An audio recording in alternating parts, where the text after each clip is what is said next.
Olá você que está assistindo, seja muito bem-vindo a bordo do voo de drone.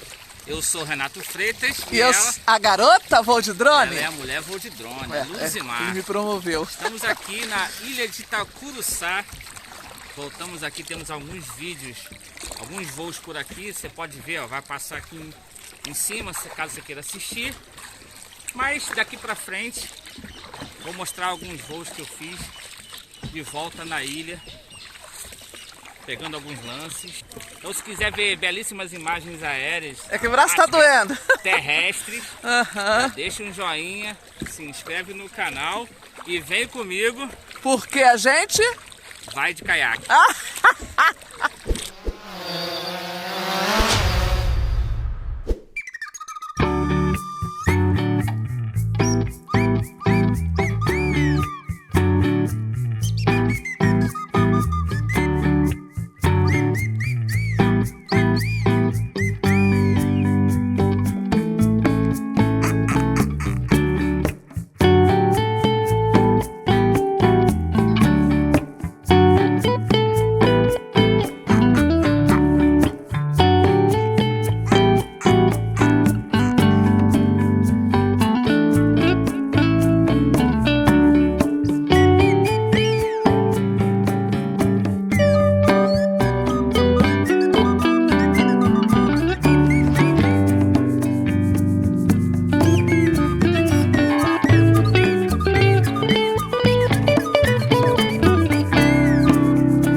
Lá vem eles, esses dois meninos sapecas, que foram lá longe, me matando de nervoso.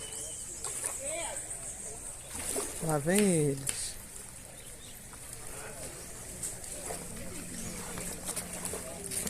Vai ter gente que vai precisar de massagem no braço, não? Vai ter gente que vai precisar de massagem no braço? Dá um tchauzinho aí, rapaziada. Renatinho.